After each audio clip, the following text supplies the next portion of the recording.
doing a tour of New Mexico coming up next week. I'll be taking the new Harley-Davidson ST. Right after this, I'll tell you all about it.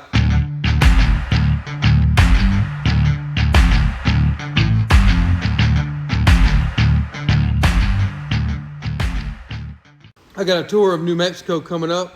On this tour, we'll be running about 3,000 miles. I'm taking the Lowrider ST with me for that trip. Up front, I have the clear view extra large windshield, which is 1 inch taller than the tall screen that Harley-Davidson sells. And it's got this nice curve here to it, so it throws the air up a little bit farther on the bike, gives you a larger steel pocket of air for the motorcycle.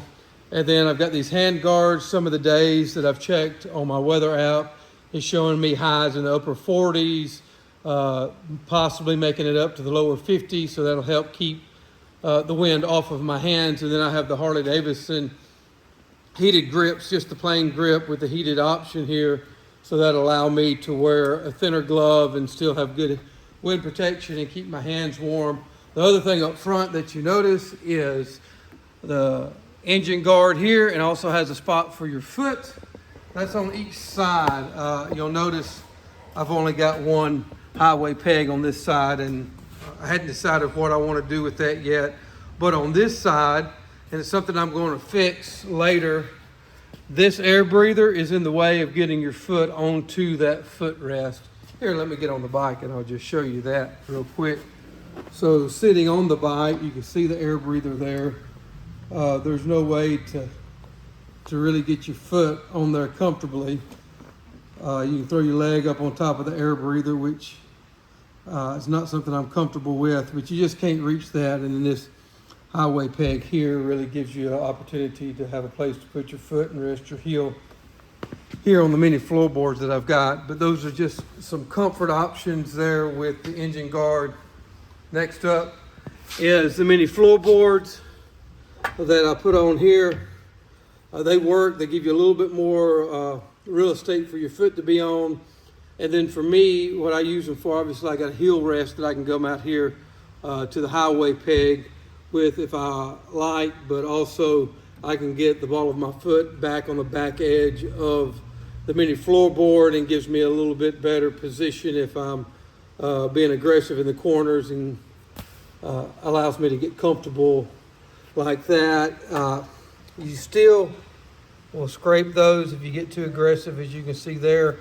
And then the next step after that is you actually start touching this. I have not touched the exhaust. As you can see, I got the S&S 2-in-1 exhaust on this bike.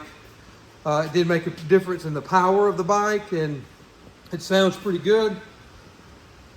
I'm a big fan of tank bags, so I run them all the time on my bikes. And this one has got this setup here, which is a heated jacket liner. I plug that into my SAE on the bike, and then I can plug into my electric jacket liner on that. Because of the cold weather, the lows are going to be in the 20s, so play it safe that way.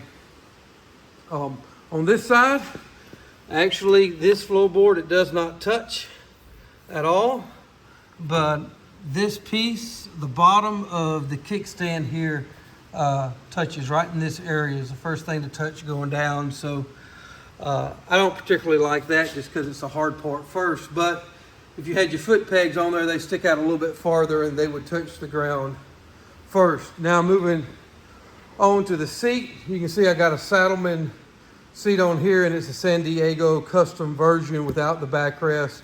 The backrest they put on those don't really help me any. And the way I've got everything set up, I have a slight forward lean on this bike, which is more comfortable for my back. Allows me to ride the bike in quite a bit of comfort. And then moving right on back, you see what I have here is these metal panniers that go really more with an adventure style bike, but I use them because they're very convenient. They're extremely waterproof. They're resilient, so if you bump into something or if you drop your bike, the bags aren't going to get messed up. Kind of a funny story. I was in Sturgis out at a motorcycle show, and this guy pulls in a really custom bagger that he pulls up and parks right next to me. I can't even stand my bike up off the kickstand because my metal bag would hit his motorcycle. I was standing there by my bike, and I just looked at the guy and go, look, buddy, it's your bike, but when I stand my bike up, this metal pannier, it doesn't care what it runs into. It's not going to scratch it. It's not going to do anything to it. But I wouldn't want to mess up that pretty paint that you've got on your motorcycle. So you can see here, it's really a handy setup. Right now I just got some hats and some rain gear in there. On this side is where I put the paperwork in case, you know, the police officers want proof of ownership. I got my insurance tackled there in that bag, and then you can lock them down here. The top of these, as you can see, have got a top plate on them, and there's plenty of places to loop around and tie another bag on top of this. The 4 inserts you got right here that are threaded are built for a spare gas tank if you want to carry one, or maybe a spare gallon of water. Rotopats is the brand that these were set up to fit. And then this top box, which I basically just call my glove box, I'll carry extra pair of gloves, maybe some rain gear in there as well, a hat, some extra bungees. This is a chili pepper adventure gear. It's just a loop that I can strap on wherever, and just put some incidentals in there.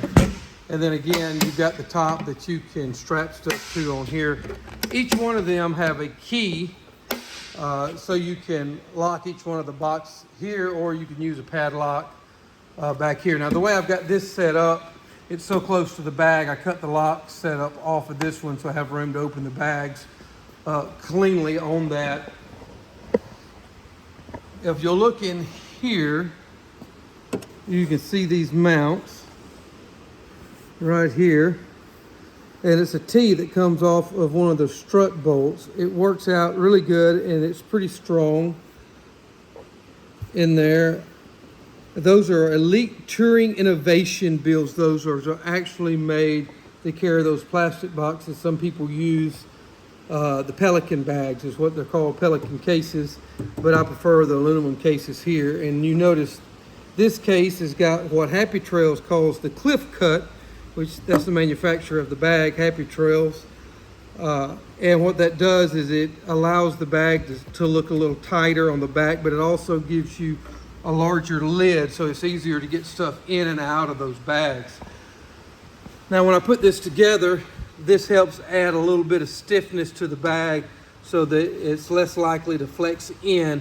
And what I did was a piece of angle here, and then bolted this into the factory piece on that box, and that works well. And then in the back, to get my top box to mount, you can see here the Elite Touring Innovation brackets that I used, and then I bent up some 1/4-inch aluminum to set my top plate on, and then bolt right to that rack.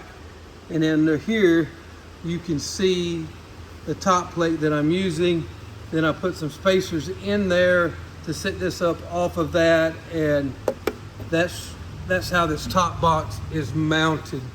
So for those that's been paying attention as I've walked around the bike, you inevitably notice the trailer hitch. I know that's not something that you typically would use on a motorcycle like this, but my wife has got into mini bike racing, and she wants to know how I'm going to get her mini bike to the motorcycle rally that we're going to so that she can race it. So I picked up that hitch from Bob at Chip's Harley Davidson.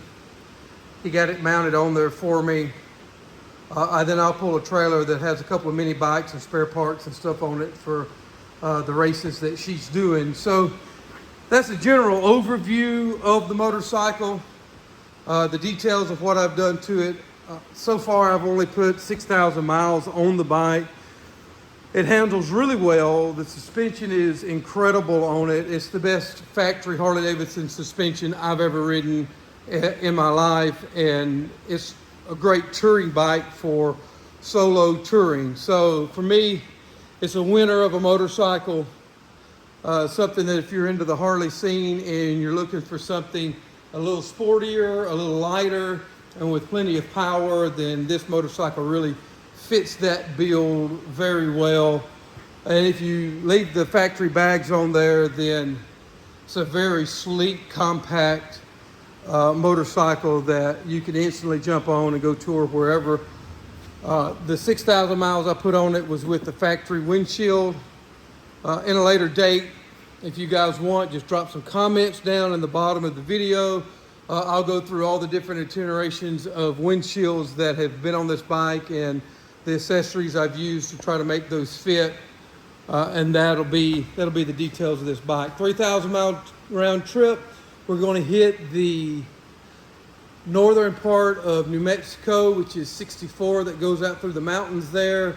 Then we'll drop down and ease our way over to the western edge of New Mexico, drop down, and then come back across Cloudcroft area, Carlsbad, White's City down there, and then make our rounds and do Big Bend, Texas, and West Texas, and tour some of that area, hit the CMA rally there. We're also hitting the CMA rally in Oklahoma at Medicine Park.